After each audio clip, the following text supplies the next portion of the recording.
Welcome to Telugu scribe. నేను మీ journalist Kavya. So free bus వచ్చిన తర్వాత డ్రైవర్ అన్నల బతుకులు రోడ్డు పాలైనాయి. సో ఇవన్నీ నేను చెప్పుడు కాదు, వాళ్ళ కష్టాలు ఏంటి, అసలు ఫ్రీ బస్ పాలసీ తెచ్చిన తర్వాత వాళ్ళకి సంబంధించి ఏమైనా సర్కారు వీళ్ళపైన దృష్టి పెట్టిందా, వీళ్ళు పడ్డ కష్టాలు ఎన్నోసార్లు ఎంతో మందికి వినతి పత్రం అందించింది. మరి ఆ వినతి పత్రాలన్నీ ఏమైనాయి, ఇవాళ ఎందుకు ధర్నా చౌకీ రావాల్సి వచ్చింది, ఇట్లాంటి విషయాలన్నీ కూడా తెలుసుకున్నాం.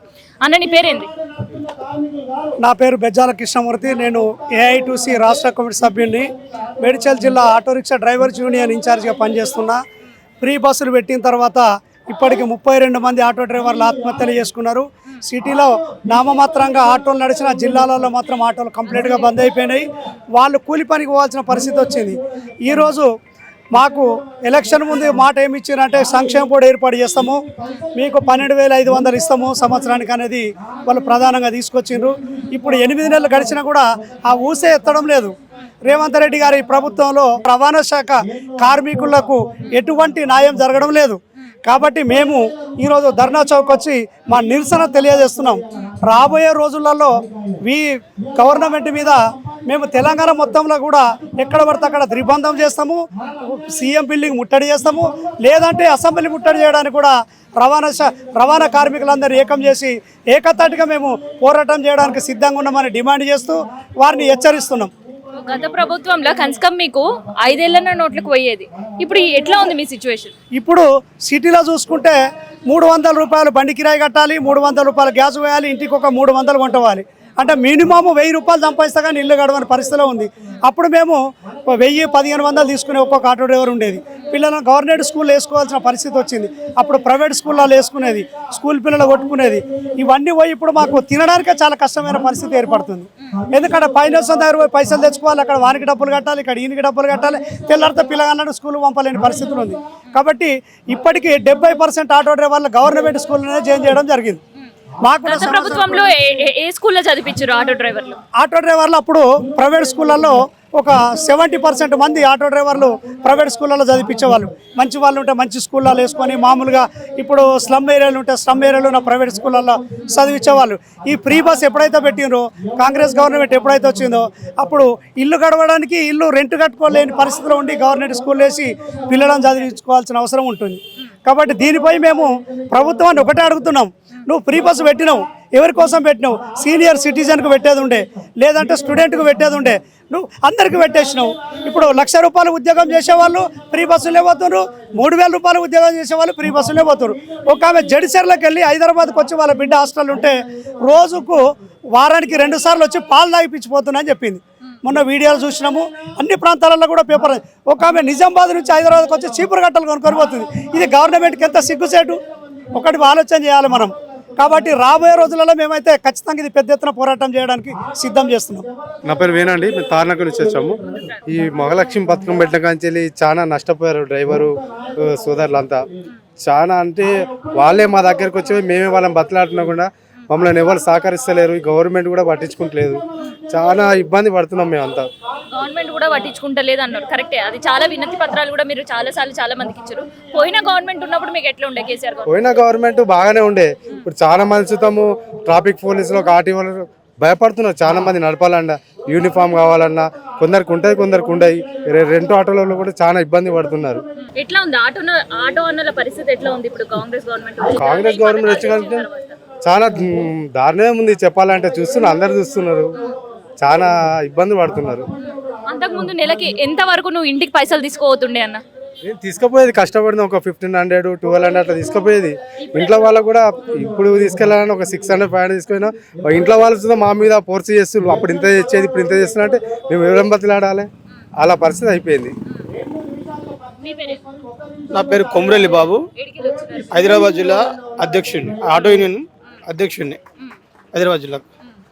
ఈరోజు గవర్నమెంట్ తీసుకున్నటువంటి అనాలోచిత నిర్ణయాల వల్ల పేద బడుగు బలహీన వర్గాల ఆటో డ్రైవర్లు నష్టపోతున్నారు. ఒక పక్క మహాలక్ష్మి పథకం పెట్టి ఆటో డ్రైవర్ల జీవనాన్ని మొత్తం గంగలో కలిపినాం.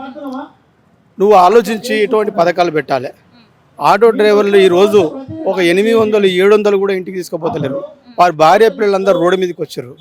ఈ విధంగా నువ్వు చేసుకుంటూ పోతే ఆటో డ్రైవర్లకు ఉన్నటువంటి సమస్యలు మీరు స్పందించకపోతే రాబోయే రోజుల్లో ఎట్లాగైతే బీఆర్ఎస్ గవర్నమెంట్ తొంగలోకి పోయిందో అదే బాటలో నడుస్తున్నావు. ఏ గవర్నమెంట్ వచ్చినా ముందు ఆటో డ్రైవర్ల మీద, ట్రాన్స్పోర్ట్ డ్రైవర్ల మీద పెడతారు. మరి ఎందుకో మా మీద మీకు కనబడ్డది, దాన్ని తీసేసుకోవాలని కళ్ళకెళ్ళి ఆ నాలుగు తీసేసుకుంటే నువ్వు మంచిగా ఉంటావు. కాబట్టి రేపు జరగబోయేటువంటి కార్యక్రమాలు ఇంకా చాలా పెద్ద ఎత్తున ఉంటాయి. ఇది కేవలం ఒక్కటే ప్రోగ్రాం. ఈరోజు 32 జిల్లాల నుంచి వెళ్ళి ఆటో డ్రైవర్లు సమీకరించినాం. మరి ఇప్పటికైనా ఇంటెలిజెన్స్ రిపోర్ట్లు చూడాలి, పేపర్లో చూడాలి, టీవీలో చూడాలి. మరి వేలాదిగా ఈరోజు ఆటో డ్రైవర్లు నిరసన చెప్తున్నారు. ఆ నిరసన నువ్వు స్పందించి దాని పరిష్కారం కనుగోకపోతే రాబోయే రోజుల్లో నీ గవర్నమెంట్ మరి పోతుందని మేము ఈ సమావేశం సందర్భంగా మీకు విజ్ఞప్తి చేస్తున్నాం.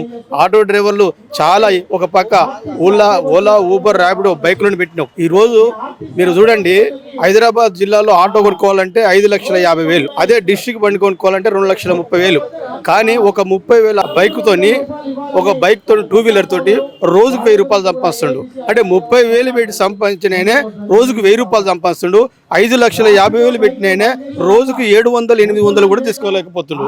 అంటే దీన్ని అన్ని మీరు ఎందుకు, ఇందులో ఉన్నటువంటి డ్రైవర్లు కూడా ఎవరు ఆషామాషి కాదు, అందరూ చదువుకున్నటువంటి వాళ్ళు, విద్యావంతులు, ఇంటర్మీడియట్, డిగ్రీ, పీజీలు చదువుకొని బ్రతుకు దేవుడా అని తన ఆదరణ లేక, సరైనటువంటి సౌకర్యం లేక భార్య పిల్లలు పోషించుకోవాలి కదా తప్పకుండా. కాబట్టి వాళ్ళ పోషణ నిమిత్తం అన్నిటికీ తగ్గించుకొని మరి వాళ్ళు జీవనోపాధి కోసం ఆటో నడుపుతుంటే మీరు సహాయం పోలేదు కానీ మా మీద దాడులు ఎక్కువ చేస్తారు. ఒక పక్క స్కూల్ ఆటో పిల్లలను 6 పెట్టినాం. ఒకప్పుడు 2001లో అప్పుడు గవర్నమెంట్ జీవో తీసింది, స్కూల్ పిల్లలు ఆటోలో 6 మందిని తీసుకుపోతుందని చెప్పింది. ఆ రోజు మేము కమిటీలో ఉన్నాం. దాన్ని కూడా పక్కబెట్టి ఇప్పుడు వచ్చినటువంటి పోలీస్ ఆఫీసర్లకు తెలియదు, సిఐలకు కానీ ఎస్ఐలకు కానీ ఎవరు తెలియదు. కానీ 6 మంది తీసుకుపోయినా కానీ వాళ్ళు చాలా విధిస్తారు. దీనికి వ్యతిరేకంగా మేము పోయి మాట్లాడితే మాకు తెలియదు అంటారు. ఇంత జ్ఞానం లేకుండా ఉన్నటువంటి పోలీస్ ఆఫీసర్లకు తెలియదు. తెలియకపోక మేము కూడా చెప్పినా కూడా వాళ్ళు వినటం లేదు. కాబట్టి మా డ్రైవర్ల యొక్క సహనం కోల్పోయారు, అసహనంగా ఉన్నారు. ఇంకా పెద్ద ఎత్తున ఉద్యమాలు చేస్తాం. మేము జైలుకైనా పోతాం, ఎక్కడికైనా పోతాం, చావడానిక బ్రతకడానిక దేనికైనా సిద్ధం. ఇలాగే కాంగ్రెస్ గవర్నమెంట్ ఇన్నేళ్ళు వెనకపోయింది, ఏదో మంచిగా బాగుపడతామని వచ్చారు. ఇప్పుడు కూడా మీ బుద్ధి మార్చుకోలేదు, అదే బుద్ధి ఉంది మీకు. రేపు దానికి ప్రత్యవసానం మీరే బాధ్యత వహించాలి, దానికి మూల్యం కూడా మీరే చెల్లించాలి. కాబట్టి ఆటో డ్రైవర్లను మీరు సమస్యలు పరిష్కరించకపోతే రాబోయే రోజుల్లో ఉద్యమాలు ఉవ్వెత్తునలు ఎత్తాయి, ఊట చెమెల్లాగా ఉద్యమాలు పుడతాయి. ఆటో డ్రైవర్లు అంటే ఆషామాష కాదు, ఏదో అయిపోయింది వీళ్ళతో ఏం కదనుకుంటున్నారు. కానీ అస్సలు ఉద్యమం ఇప్పుడు స్టార్ట్ అయింది. ఈ ఉద్యమంలో మరి వేలాదిగా తరలి వస్తారు. కాబట్టి ఇప్పటికైనా గవర్నమెంట్ స్పందించి మమ్మల్ని ఆదుకోవాలని విజ్ఞప్తి చేస్తూ మీకు విలువ చేస్తాం. ఇప్పటి వరకు చాలా మందికి చాలా వినతి పత్రాలు అందించారు. సో వినతి పత్రాల రిజల్ట్స్ ఎంతవరకు ఉందన్న? మేము సంవత్సరానికి 12,000 రూపాయలు ఇవ్వమంటున్నాం. ఆ 12,000 మళ్ళీ మీ గవర్నమెంట్కే పోతాయి. ఫిట్నెస్ చేసుకోవాలి, ఇన్సూరెన్స్ కట్టుకోవాలి కంపల్సరీ. కాబట్టి మీరు ఇచ్చే 12,000 మళ్ళీ మీ గవర్నమెంట్కే ఆదాయం వచ్చేస్తుంది. అందుకే మా డిమాండ్ ఏంటంటే సంవత్సరానికి 12,000 రూపాయలు ఖచ్చితంగా ఇవ్వాలి. ఇతర రాష్ట్రాల్లో ఇస్తుంది కాబట్టి మాకు కూడా ఇవ్వాలి. అదేవిధంగా ఆటో కార్మికులకు సంక్షేమ బోర్డు ఏర్పాటు చేయాలి. సంక్షేమ బోర్డు వల్ల ఆటో కార్మికులకు యాక్సిడెంట్లు అయినా ఏదైనా సరే మాకు బెనిఫిట్స్ ఉంటాయి. కాబట్టి ఆటో కార్మికులకు సంక్షేమ బోర్డు ఏర్పాటు చేయాలి. అదేవిధంగా ఓలా ఉబేర్ను వెంటనే రద్దు చేయాలి. ఓలా ఉబేర్ ర్యాపిడ్లో 2 వీలర్లు ఎక్కువైపోయినాయి. ఈ 2 వీలర్లు ఏంటంటే గవర్నమెంట్ పర్మిషన్ లేదు, వాళ్ళు ఓన్ ప్లేట్ సొంత పళ్ళ మీద వాళ్ళు కారోబార్ చేస్తున్నారు. అది ఎల్లో ప్లేటే కాదు, వైట్ ప్లేట్ మీద మీరు ఎట్లా కారోబార్ చేస్తారు? కాబట్టి వెంటనే 2 వీలర్ని నిషేధించాలి, ఓలా ఉబేర్ని కూడా రద్దు చేయాలని మేము డిమాండ్ చేస్తున్నాం. సో ఎన్నికల ముందు కాంగ్రెస్ ప్రభుత్వం మీకు ఏమేమి హామీలు ఇచ్చింది? ఆ హామీల గురించి ఒక్కసారైనా ధ్యాస పెట్టిందా దానిపైన? తప్పనిసరిగా మేము అధికారులను కలిసాం madam. Transport minister Ponnam Prabhakar గారిని కూడా కలవడం జరిగింది. వారు ఏమన్నారంటే ఒక 2 టైమ్స్ మాతో మీటింగ్ పెట్టారు, మీ సమస్యలను అన్నింటినీ పరిష్కరిస్తామన్నారు. మరి ఈరోజు ప్రభుత్వం వచ్చి 8-9 నెలలు అవుతుంది, ఇంతవరకు మా సమస్యలను పరిష్కరించలేదు మేడం. ఇప్పుడైనా గవర్నమెంట్ స్పందించి వెంటనే ఆటో కార్మికుల సమస్యలను తక్షణమే వాళ్ళ సమస్యలను పరిష్కరించాలని డిమాండ్ చేస్తున్నాం. సో ఆల్రెడీ వాళ్ళు ఇచ్చిన హామీలే వాళ్ళు పరిష్కరించడానికి ఇంత సమయం తీసుకోవడం ఎట్లా అనిపిస్తుంది అన్న మీకు? మాకు చాలా బాధ అనిపిస్తుంది మేడం. మాకు సమస్యలు రోజు పెరిగిపోతున్నాయి. కాబట్టి మా సమస్యలను వెంటనే పరిష్కరించాలని అదేవిధంగా ఈరోజు ధర్నా చేస్తున్నాం మేడం. మా సమస్యల పరిస్థితి. మొత్తానికి అయితే ఆటో అన్నలు విసిగెత్తిర్రు. అయితే ప్రతిపక్షంలో ఉందో కాంగ్రెస్ వాళ్ళకి ఇచ్చిన హామీలను నెరవేర్చమని ఇప్పటి వరకు వేడుకున్నారు, వినతి పత్రాలు అందించారు, మంత్రుల దగ్గరికి వెళ్ళి మీటింగ్లు చర్చలకు పిలిచిండ్రు, చర్చలు చేసిండ్రు. ఇక ఎన్ని అయినా కానీ కాంగ్రెస్ ప్రభుత్వంలో చలనం లేదు, ఆటో అన్నల పట్ల వాళ్ళకి ధ్యాస లేదు. సో అందుకనే మళ్ళోపరి వాళ్ళ ఉద్యమం ఉవ్వెత్తున ఎగిసిపడేలాట్లు చేయాలని చెప్పేసి ధర్నా చౌక్ లో ఒకవైపు ధర్నాలు చేస్తూనే ఇంకోవైపు అసెంబ్లీ వైపు ముట్టడికి కూడా యత్నించే ప్రయత్నం అయితే ఇవాళ చేసిరు. సో ఇప్పటికైనా రాష్ట్ర సర్కారు వీళ్ళ కష్టాలపైన దృష్టిని పెట్టాలి, వీళ్ళకి సహాయం చేయాలి, ఇచ్చిన హామీలను నెరవేర్చుకొని మాట నిలబెట్టుకోవాలని మనం కూడా కోరుకుందాం.